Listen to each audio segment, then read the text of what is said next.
Təbiətə qarşı amansız müdaxilə və qanun tanımayan qum-çınqıl biznesi. Qəbələ rayonunda çay məcralarından qanunsuz qum-çınqıl çıxarılması halları ətraf mühitə, xüsusən də yerli ekosistemə və su ehtiyatlarına ciddi ziyan vurmaqda davam edir.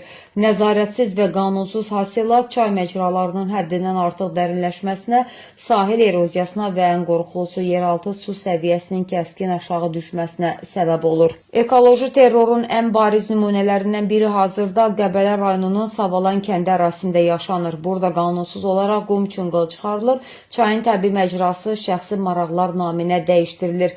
Nüvüsazın məlumatına görə faktla əlaqədar İsmayıllı rayon Ekologiya İdarəsinin Nəriman adlı inspektoru ilə əlaqə saxlanılıb. Vəzifəli şəxs çay məcrasında istismar işlərinin tam qanunsuz həyata keçirildiyini açıq şəkildə təsdiqləyib. O, özbaşınalığın qarşısının alınması üçün dərhal tədbir görüləcəyini və nəticə barədə məlumat veriləcəyini vəd etsə də, sonraki günlərdə zənglərə cavab verməyib, telefonu qapadıb. Əslində ekologiya rəsmilərinin bu arxayınlığı təəccüb doğurur. Xatırladaq ki, cəmi bir ay bundan əvvəl 6 saylı Ekologiya və Təbii Sərvətlər İdarəsinə qarşı Baş Prokurorluq yanında Korrupsiya qarşı mübarizə İdarəsində cinayət işi açılıb.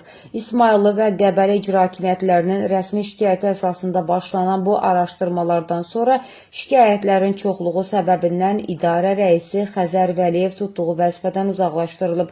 Lakin görünən odur ki, idarənin digər vəzifəli şəxsləri rəislərin aqibətindən heç bir nəticə çıxarmayıblar.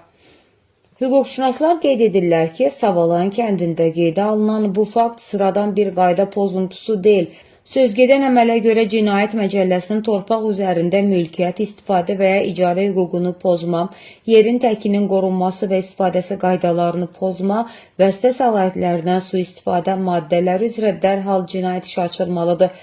Dövlətin təbii sərvətlərini talayanların və onlara şərait yaradan məmurların qanun qarşısında cavab verəcəyi günü gözləyirik. Səsləndirilən iddialarla bağlı bütün maraqlı tərəfləri mövqeyini işıqlandırmağa hazırıq. Mövzu diqqətimizdədir.